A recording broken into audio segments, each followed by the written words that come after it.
वकील ने कहा कि वास्तव में तुम्हारे पास बहुत महंगी महंगी चीजें हैं, तुम बहुत धनवान हो, अगर तुम बेचना चाहो तो मैं बिकवा सकता हूं। बड़ा आश्चर्य हुआ, उसने कहा मेरे पास है क्या, एक छोटा सा कपड़ा है, उस पर बैठ जाता हूं, उसको बेचने से होगा क्या? बोले नहीं नहीं, तुम्हारे पास बहुत कुछ है, मुझे दिख रहा है, तुम बेचने भर को तैयार हो जाओ तो मैं लाखों रुपए में बिकवा दूंगा, बहुत पैसा है तुम्हारे पास। बड़ा आश्चर्य हुआ उसको। अच्छा कैसे? मैं राजा के पास ले चलता हूं, मैं तुम्हारा सब सामान बिकवा दूंगा लाखों रुपए का। राजा के पास पहुंचा, राजा को धीरे से कान में कहा कि मैं जैसा कहूंगा वैसा ही आप हाँ कह देना। तुम अपना गरीब आदमी से कहा कि एक हाथ दे दो, राजा साहब कह रहे हैं कि 20,000 रुपए दे देंगे, और अगर दोनों हाथ देते हो तो 50,000 रुपए, और अगर आंख देते हो तो 1,00,000 रुपए। अरे बेचोगे? गरीब आदमी कह रहा कि क्यों मेरे साथ मजाक कर रहे हो, आप भी बाबा जी होकर के, ये चीजें बेचने की हैं क्या? अगर ये चीजें बेचने की नहीं है और तुम्हारे पास हैं तो तुम अपने आप को समृद्धिशाली क्यों नहीं समझते, क्यों अपने आप को दीनहीन और गरीब मानते हो? तुम तो बहुत रिच हो, तुम तो बहुत धनवान हो, तुम्हारे पास कितनी कीमती चीज है, तुम्हारे पास 2 हाथ हैं, तुम्हारे पास मस्तिष्क है, तुम्हारे पास इतनी शक्ति है, तुम आंखों से देख सकते हो। हम अपने जीवन का इस तरह से जो हमें मिला है उसका सम्मान करें, रिवरेंस ऑफ लाइफ। प्राणी मात्र के भीतर जो चेतना धड़कती है, चाहे अमीर हो चाहे गरीब हो, लेकिन उस चेतना का सम्मान करें। हमारे अंदर भी जो चेतना है उसका सम्मान करें, वही हमारी समृद्धि का कारण है। और चौथी चीज कि मुझे किस तरह जीना चाहिए। जब मैंने अपना लक्ष्य निर्धारित कर लिया है तो मुझे जीना किस तरह चाहिए, लाइफ स्टाइल क्या होनी चाहिए, ये तो मुझे निर्धारित करना पड़ेगा। मैं जैसा जीना चाहूं वैसा जी सकता हूं, ये मेरी अपनी चॉइस है। इसके लिए भी मुझे किसी से मर्सी अपील नहीं करनी, मुझे किसी से कि मेरा जीवन ऐसा हो जाए इसकी दया की भीख नहीं मांगनी है। मैं अपने दोनों हाथों से, मैं अपने परिश्रम से अपने भाग्य को भी बदल सकता हूं। बस सिर्फ ये है कि मुझे कैसे जीना है ये मुझे निर्धारित करना पड़ेगा। मुझे अत्यंत सरल, सहज और संवेदनशील होकर के जीना है, ये मुझे उसका उत्तर स्वयं अपने भीतर खोजना पड़ेगा।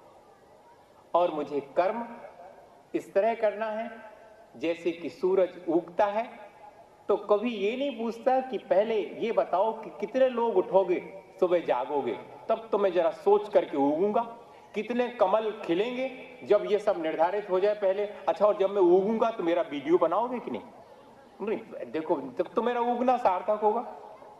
ऐसा वो कुछ पूछता है क्या? वो तो उग जाता है, वो अपना कर्तव्य करता है अत्यंत सहज होकर के।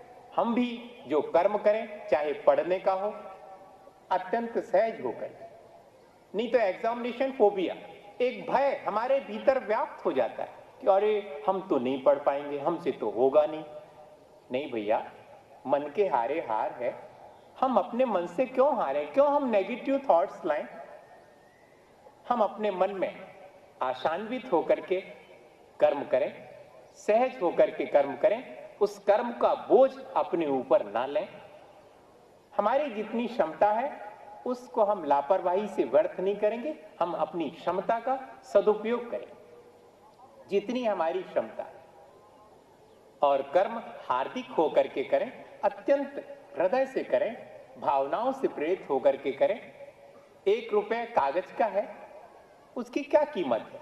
अगर उस 1 रुपये के नोट को जलाओ तो 1 बूंद पानी गर्म होगा और ज्यादा वैल्यू नहीं उसकी, लेकिन उसके ऊपर लगी मोहर, 1 रुपए की मोहर उस कागज के टुकड़े पर लगी होने से वो 1 रुपए का चलता है। 100 रुपए का हो तो 100 रुपए का चलता है। वो मोहर कीमती है कागज के टुकड़े पर। ठीक इसी तरह हमारे कर्मों पर अगर भावनाओं की, सद्भावनाओं की मोहर लगी हो तो वो हमारा कर्म हमारे लिए बहुत महत्वपूर्ण हो जाता है। हम अपनी भावनाओं को कर्म करते समय संभालें। एक मां अपने परिवार के लिए भोजन बनाती है और क्या विचार करती है? देखो तो, हमारी पूरी जिंदगी रोटी बनाओ बनाओ चली गई। हमने क्या करो, यही खिलाने भाई थे पैदा, सब खिलाने हम खुआते रहे, रोटी बनाते रहे। ऐसा सोच करके भी रोटी बना सकती। और दूसरी माँ क्या सोच रही, अरे मेरा सौभाग्य, मुझे सबके लिए भोजन बना करके खिलाने का सौभाग्य मिला। मेरे इस भोजन को करके सब लोग समृद्ध हों, सुख शांति पाएं।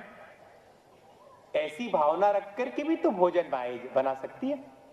कोई मित्र एक उदाहरण दिया कि कोई भी कर्म करें, उस कर्म के पीछे हमारा नेगेटिव सोच ना रहे, हम हमेशा पॉजिटिव ही सोचें, ये हमारे जीने का स्टाइल हो। और लास्ट में मृत्यु को हम क्या समझते हैं, जीवन के बारे में तो हमने समझ लिया, मृत्यु के बारे में हमारा सोच क्या है। क्या मृत्यु से हमारा जीवन नष्ट हो जाता है या कि शरीर नष्ट होता है? कहते तो ये है देहावसान हुआ, कोई ये नहीं कहता कि आत्मावसान हो गया, कहता है क्या? नहीं, देहावसान हो गया।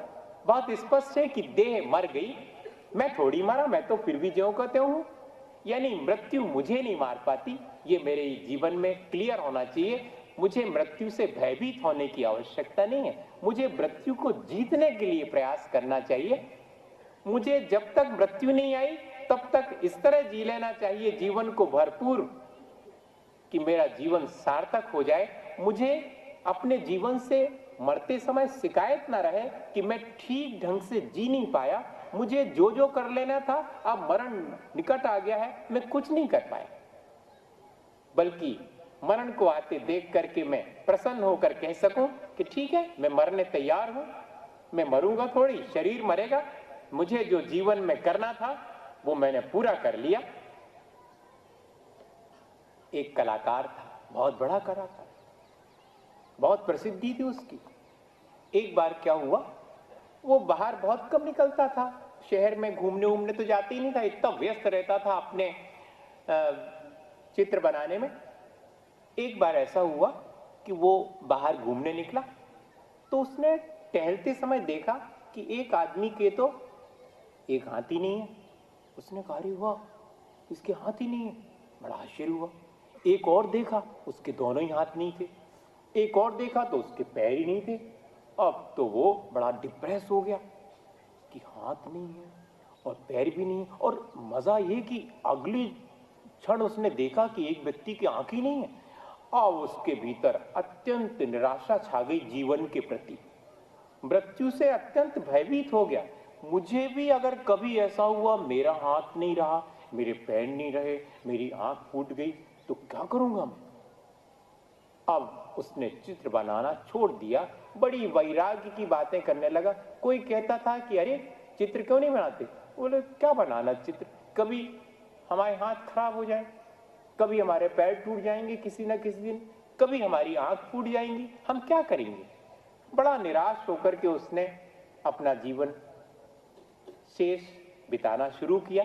लोगों ने बहुत समझाया कि भैया तुम्हारे हाथ थोड़ी टूट रहे हैं, तुम्हारे पैर थोड़ी टूटे हैं, तुम्हारी आंख थोड़ी फूट गई है, लेकिन उसके कुछ समझ में नहीं आया। उसको तो भीतर अनकॉन्शियस में ये बात बैठ गई कि किसी भी दिन मेरे साथ भी ऐसा ही सब कुछ हो सकता है। हुआ कुछ नहीं है, मरने से पहले मर जाते हम, मरने के डर से जी नहीं पाते ठीक से। और वही उसके साथ हुआ। उसके गुरुजी ने सुना कि मेरा शिष्य विड्रॉ कर लिया लाइफ से। मृत्यु का भय हमें जीवन से विमुख ना करे। इतना ही मुझे मृत्यु के बारे में आपसे कहना है। सबके जीवन में मृत्यु का सामना होता है, लेकिन इससे पहले कि मृत्यु का सामना करना पड़े, मैं अपने जीवन को सार्थक कर लूं, मैं ऐसे जी लूं, ये हमारे भीतर एक सोच होना चाहिए। तो गुरु ने आकर के कहा कि हाँ बात तो सही है, तुम ठीक कह रहे हो, तुम्हारी आंख फूट सकती है, तुम्हारे दोनों हाथ खराब हो सकते हैं, तुम्हारे पैर खराब हो सकते हैं। उसने कहा अरे वाह गुरुजी, आप बहुत सही कह रहे हैं। इतने सारे लोग हमेशा यही कहते थे तुम्हारे थोड़ी हाथ खराब होंगे, तुम्हारे थोड़ी पैर खराब होंगे।